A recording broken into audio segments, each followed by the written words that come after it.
बिस्मिल्लाहिर्रहमानिर्रहीम। अस्सलाम वालेकुम फ्रेंड्स, आज की इस वीडियो में हम क्लास 10 के फ़िज़िक्स का आखिरी चैप्टर में से एक इंतहाई अहम टॉपिक डिस्कस कर रहे हैं, that is nuclear fusion reaction. इससे प्रीवियस लेक्चर के अंदर हमने न्यूक्लियर फिशन रिएक्शन पढ़ा था और आज की इस वीडियो में हम फ्यूजन रिएक्शन पढ़ेंगे। तो इस वीडियो में हम फ्यूजन रिएक्शन को शुरू से लेकर आखिर तक हर एक पॉइंट को एक्सप्लेन करते जाएंगे। ठीक है, तो स्टार्ट कर लेते हैं फ्यूजन रिएक्शन के डेफिनेशन से। तो देखें, फ्यूजन रिएक्शन कहते हैं कि जब भी दो लाइटर न्यूक्लियाई कंबाइन हो और एक हेवी न्यूक्लियाई बनाएं। ठीक है, फ्यूजन रिएक्शन में क्या होता है, दो छोटे छोटे न्यूक्लियाई मिलते हैं और एक बड़ा न्यूक्लियस बनाते हैं। ठीक है, इसका प्रॉपर डेफिनेशन क्या है वो देखते हैं। न्यूक्लियर फ्यूजन रिएक्शन क्या है, फ्यूजन है या फ्यूजन रिएक्शन है। इस प्रोसेस में क्या होता है, the process in which two light nuclei combine to form a heavy nucleus is called nuclear fusion reaction. Nuclear fusion reaction क्या होता है, वो प्रोसेस है जिसमें दो लाइट न्यूक्लियाई यानी दो छोटे छोटे न्यूक्लियाई क्या होते हैं, कंबाइन होते हैं और क्या बनाते हैं, एक हेवी न्यूक्लियस बनाते हैं। दो छोटे छोटे न्यूक्लियाई मिलकर एक बड़ा हेवी न्यूक्लियाई बनाते हैं। इस प्रोसेस को न्यूक्लियर फ्यूजन रिएक्शन कहा जाता है। फॉर एग्जांपल, ये एक छोटा सा न्यूक्लियाई है, ये दूसरा वाला न्यूक्लियाई है, ये दोनों मिलकर एक बड़ा न्यूक्लियस बनाते हैं। सो इस प्रोसेस को क्या बोला जाता है, न्यूक्लियर फ्यूजन रिएक्शन। ठीक है, अच्छा, अब इसके दूसरे मेन पॉइंट की तरफ आते हैं। क्या बताता है, the newly formed nucleus becomes more stable than the combining ones. ठीक है, बेसिकली ये वजह भी आप कह सकते हैं, ये जो स्टेटमेंट यहाँ पे लिखी है ये फ्यूजन रिएक्शन का काज भी है, इसका वजह भी है। आपसे कोई पूछे कि ये दो लाइटर न्यूक्लियाई हैं, फॉर एग्जांपल एक ये है दूसरा ये है, ये आपस में कंबाइन होते हैं एक बड़ा न्यूक्लियस बनाते हैं। ठीक है, ये फ्यूजन रिएक्शन है जिसमें दो छोटे छोटे न्यूक्लियाई मिलते हैं एक बड़ा न्यूक्लियस बनाते हैं। तो इसकी वजह क्या होगी, ये मिलते क्यों हैं, एक बड़ा न्यूक्लियस क्यों बनाते हैं, मतलब फ्यूजन रिएक्शन का वजह क्या हो सकता है। तो यही है वो वजह। ठीक है, क्या वजह है, the newly formed nucleus becomes more stable than the combining ones. ये जो नया न्यूक्लियस बन रहा है ये वाला, ये मोर स्टेबल होता है as compare to these combining once.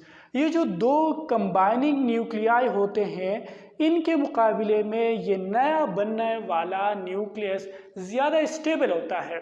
आप यूँ कह सकते हैं कि ये दो अनस्टेबल होते हैं, स्टेबिलिटी गेन करने के लिए ये कंबाइन होते हैं और बड़ा न्यूक्लियस बनाते हैं। ठीक है, मतलब यह है कि फ्यूजन रिएक्शन के बाद बनने वाला न्यूक्लियस स्टेबल होता है।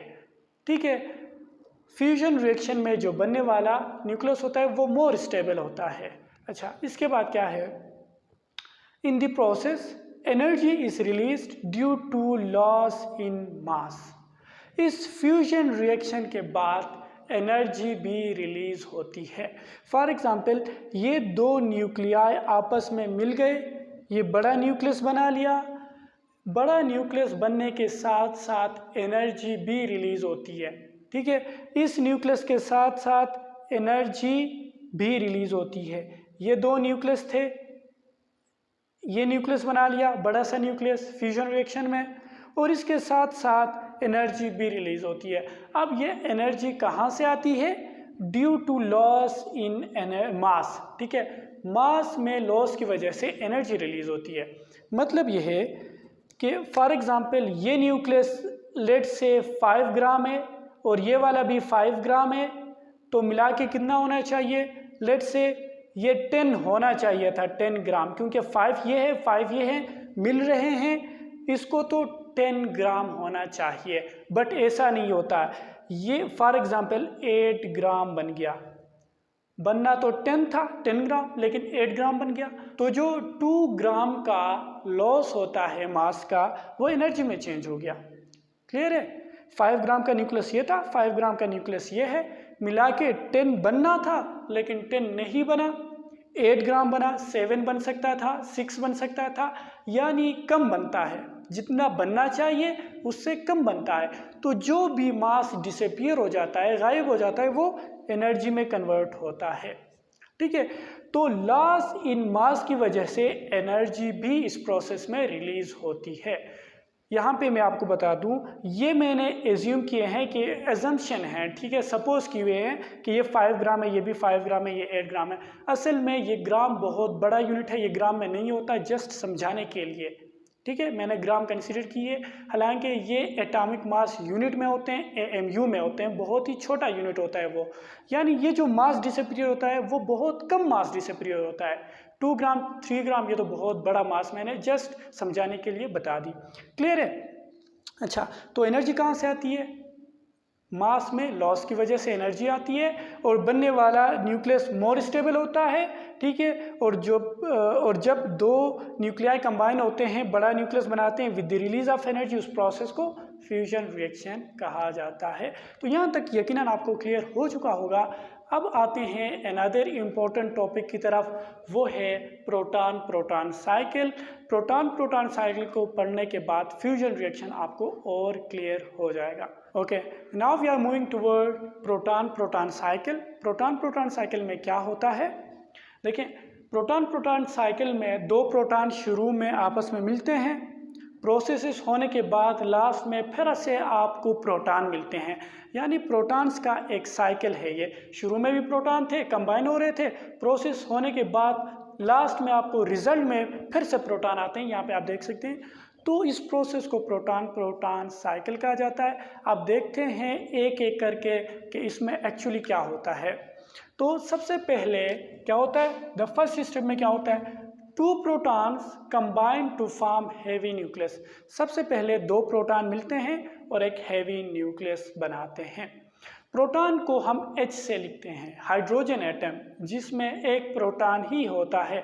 हाइड्रोजन का आपको पता है उसका एटॉमिक नंबर 1 होता है, क्योंकि उसके न्यूक्लियस में सिर्फ एक प्रोटॉन होता है।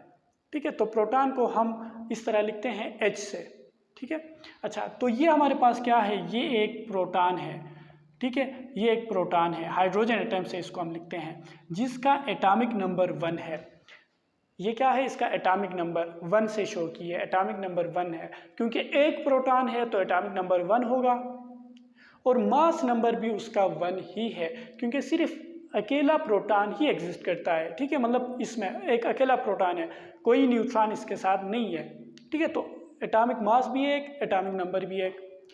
ये एक प्रोटॉन हो गया, ये दूसरा प्रोटॉन है आपके पास। ठीक है, अच्छा, ये दो प्रोटॉन आपस में मिल गए, ये आपके पास हाइड्रोजन एटम बना लिया उन्होंने। ठीक है, दो प्रोटॉन मिल गए, हाइड्रोजन एटम बना लिया, और साथ में ये बीटा एमिशन भी होती है, यानी बीटा पार्टिकल भी वजूद में आता है। अब ये प्रोसेस कैसे होता है इसको मैं आपको जो है दिखाता हूँ। यहाँ पे देखें, फॉर एग्जांपल ये आपके पास एक हाइड्रोजन एटम है। ठीक है, ये एक हाइड्रोजन एटम है जिसका ये न्यूक्लियस है, ये न्यूक्लियस है, और ये उसका शेल है, फर्स्ट शेल। फॉर एग्जांपल इसके अंदर एक प्रोटॉन है, ये एक क्या है हमारे पास? प्रोटॉन है, हाइड्रोजन एटम है ये। बेसिकली ये हाइड्रोजन एटम है, इसमें एक इलेक्ट्रॉन रिवॉल्व कर रहा है। फिलहाल प्रोटॉन की बात नहीं कर रहे हैं, जस्ट हाइड्रोजन एटम को देखें। हाइड्रोजन एटम जिसके न्यूक्लियस के अंदर एक प्रोटॉन है और एक इलेक्ट्रॉन उसके फर्स्ट शेल में है। क्या होगा अगर इस इलेक्ट्रॉन को मैं निकाल दूं? इलेक्ट्रॉन शेल छोड़ के चला गया तो ये शेल ही ख़त्म हो जाएगा, है ना। अब इस शेल की फिर ज़रूरत नहीं रही, इलेक्ट्रॉन चला गया, तो अब क्या बचा? सिर्फ न्यूक्लियस बचा है ना। हाइड्रोजन एटम में सिर्फ न्यूक्लियस बचा है। अब इस न्यूक्लियस के अंदर आप देखें सिर्फ एक प्रोटॉन है, सिर्फ एक प्रोटॉन है, तो इसका एटॉमिक नंबर क्या होगा? 1। मास नंबर क्या होगा? वो भी 1, क्योंकि सिर्फ एक प्रोटॉन है न्यूक्लियस में, कोई दूसरा न्यूट्रॉन है नहीं। तो ये अब सिर्फ एक प्रोटॉन है। पहले हाइड्रोजन एटम था, इलेक्ट्रॉन छोड़ के चला गया, अब क्या बन गया? एक प्रोटॉन रह गया। तो इसलिए हम इस तरह लिखते हैं, ये एक प्रोटॉन है। ठीक है, ये दूसरा प्रोटॉन है, मिलके क्या बनाते हैं? हाइड्रोजन एटम, न्यूक्लियस बनाते हैं हाइड्रोजन का। फॉर एग्जांपल ये एक प्रोटॉन, ठीक है, ये एक प्रोटॉन, इसके साथ मिला ये दूसरा प्रोटॉन, ये दो प्रोटॉन आपस में मिल गए, क्या बनाते हैं, ये एक इस तरह का क्या बनाते हैं, हाइड्रोजन एटम, जिसका एटॉमिक नंबर क्या है 1, मास नंबर क्या है 2। ठीक है, इसका एटॉमिक मास क्या था 1, इसका एटॉमिक मास था क्या 1, 1 1 कंबाइन हो गए, एटॉमिक मास 2 बन गया। ठीक है बेटा। अच्छा देख लें, ये दो प्रोटॉन थे मिलके ये अब एक प्रोटॉन बन गया, एक न्यूट्रॉन बन गया। ये देखें आप, दो प्रोटॉन थे आपस में कंबाइन हो गए, एक प्रोटॉन वैसे ही आ गया और दूसरा जो प्रोटॉन था वो न्यूट्रॉन में कन्वर्ट हो चुका है, दूसरा वाला प्रोटॉन न्यूट्रॉन में कन्वर्ट हो चुका है। अब क्या हो गया कि एटॉमिक नंबर एक ही रह गया, क्योंकि प्रोटॉन तो अब बनने वाले में एक ही है, और एटॉमिक मास अब 2 है, क्योंकि एक प्रोटॉन के साथ एक न्यूट्रॉन भी है अब। ठीक है। अच्छा, और इसके साथ साथ बीटा पार्टिकल भी एमिट होता है। अब ये बीटा पार्टिकल कहाँ से आता है मैं बताता हूँ। जब ये प्रोटॉन न्यूट्रॉन में कन्वर्ट हो जाए ना, जब प्रोटॉन न्यूट्रॉन में कन्वर्ट हो जाए तो प्रोटॉन पे तो प्लस चार्ज होता है। अब वो प्लस चार्ज जाएगा कहाँ, ये आप खुद सोचें। इस पे प्लस चार्ज था, न्यूट्रॉन तो न्यूट्रल होता है। अब वो प्लस चार्ज कौन सा पार्टिकल लेके जाएगा, तो वो होगा बीटा पार्टिकल। ठीक है, यानी चार्ज को बैलेंस करने के लिए जब प्रोटॉन न्यूट्रॉन में चेंज होगा तो फिर बीटा पार्टिकल भी साथ में एमिट होगा। यानी चार्ज को बैलेंस करने के लिए प्रोटॉन का मास तो न्यूट्रॉन ले गया, ठीक है, ये वाला प्रोटॉन था न्यूट्रॉन में चेंज हो गया, क्लियर है, लेकिन इसकी चार्ज कहाँ गई, पहले तो इस पर प्लस चार्ज था, अब कहाँ गया न्यूट्रॉन बनने के बाद, वो बीटा पार्टिकल ले गया। तो बीटा पार्टिकल यहाँ पे जो आ रहा है वो कहाँ से आ रहा है, जब एक प्रोटॉन न्यूट्रॉन में कन्वर्ट होता है तो वहाँ से बीटा पार्टिकल बनता है। तो यहाँ मैं फिर से एक्सप्लेन कर रहा हूँ, देखें ये एक प्रोटॉन है, ये दूसरा प्रोटॉन है, ठीक है, ये दो प्रोटॉन हो गए, कंबाइन होते हैं, आपस में मिलते हैं, क्या बनाते हैं, हाइड्रोजन एटम, जिसका एटॉमिक नंबर 1 होता है, क्योंकि एक प्रोटॉन ऐसे ही आ गया और जो दूसरा प्रोटॉन था इनमें से वो न्यूट्रॉन में चेंज हो गया। तो न्यूट्रॉन में चेंज होने के बाद, ठीक है, बीटा पार्टिकल भी साथ में बनता है, तो ये वो वाला बीटा पार्टिकल है, क्लियर है। एटॉमिक मास अब इसका 2 बन गया, 2 क्यों है, एक प्रोटॉन एक न्यूट्रॉन, एटॉमिक मास 2 बन गया, यानी ये एक एटॉमिक मास, ये एक एटॉमिक मास 2 बन गए। यहाँ पे एक एटॉमिक नंबर, ये दूसरा एटॉमिक नंबर, लेकिन एटॉमिक नंबर अब भी 1 ही है, 2 प्रोटॉन, एटॉमिक नंबर अब भी 1 ही है, क्यों, क्योंकि एक प्रोटॉन न्यूट्रॉन में चेंज हो चुका है, क्लियर है। तो इस तरह 2 प्रोटॉन मिलकर एक हाइड्रोजन एटम बनाते हैं और साथ में बीटा पार्टिकल एमिट होती है। ये फर्स्ट स्टेप आपने अगर समझ लिया तो आगे ये सिंपल है। अच्छा, दूसरा स्टेप क्या होता है, the deuterium combines with another proton. अब ये जो है ना, ये ड्यूट्रियम है हमारे पास, ये ड्यूट्रियम है, ठीक है। जब मास नंबर हाइड्रोजन का 2 हो ना तो उसको ड्यूट्रियम बोला जाता है, ठीक है। तो ये वाला जो ड्यूट्रियम है ये किसी दूसरे प्रोटॉन के साथ फिर से कंबाइन हो जाता है स्टेप नंबर 2 में। ये वो ड्यूट्रियम है यहाँ से बनने वाला, इस प्रोसेस में ये जो ड्यूट्रियम बनता है ये दूसरे प्रोटॉन के साथ कंबाइन हो जाता है। ये वो वाला प्रोटॉन, कोई दूसरा हमारे पास क्या है जी, प्रोटॉन है। जब ये ड्यूट्रियम इस प्रोटॉन के साथ कन्वर्ट होता है तो हीलियम 3 बनाता है, ये हीलियम 3 है, हीलियम, ये भी हाइड्रोजन, ये भी हाइड्रोजन, हीलियम बनाते हैं, यानी न्यूक्लियस चेंज हो जाता है। हीलियम किस तरह बनते हैं, देखें, इसका एटॉमिक मास क्या है 2, इसका एटॉमिक मास क्या है 1, 2 एटॉमिक मास और ये एक एटॉमिक मास मिलके बनाते हैं एटॉमिक मास 3, ठीक है, 3 एटॉमिक मास बन गया। एटॉमिक नंबर देखें, ये एटॉमिक नंबर है, ठीक है, ये इसका क्या है जी, एटॉमिक नंबर, ये इसका एटॉमिक नंबर, यानी एक प्रोटॉन इसके पास है, एक प्रोटॉन इसके पास है, मिलके हो गए 2 प्रोटॉन, यानी 2 एटॉमिक नंबर बन गया। अब 2 एटॉमिक नंबर हाइड्रोजन का पॉसिबल है नहीं, हाइड्रोजन का एटॉमिक नंबर हमेशा 1 ही होता है। अब यहाँ पे देख ले 1 1 1, ये हाइड्रोजन है, हाइड्रोजन का एटॉमिक नंबर 1 होता है। जब एटॉमिक नंबर 2 बन जाए तो फिर वो हीलियम बन जाता है। आप एटॉमिक नंबर 2 का एटम देख लें, एलिमेंट देख लें, हीलियम होता है, यानी ये 2 हाइड्रोजन मिलके हीलियम बनाते हैं, जिसका एटॉमिक मास 3 है, एटॉमिक नंबर 2 ही होता है, क्लियर। यानी ये हाइड्रोजन एटम मिलकर एक ड्यूट्रियम, एक हाइड्रोजन, प्रोटियम आप इसको बोल सकते हैं या प्रोटॉन आप बोल दें, ये ड्यूट्रियम प्रोटॉन के साथ मिलकर हीलियम एटम बना दिया, और साथ में ये जो है ये गेमा है, यानी गेमा रेडिएशंस, गेमा रे एनर्जी बोल सकते हो आप। ठीक है, यहाँ पे हमने डिस्कस की थी लॉस इन मास की वजह से जो एनर्जी आती है उसको हम ये लिखते हैं गेमा, यानी गेमा रेडिएशंस। ठीक है, यहाँ पे मास में कमी आ गई है, लॉस आ गई है, तो फिर गेमा रेडिएशंस निकलती है, यानी एनर्जी निकलती है। स्टेप नंबर 2 क्लियर है। स्टेप नंबर 3 देख लें, इसके बाद क्या होगा। 2 helium nuclei combine to form helium with the release of 2 protons.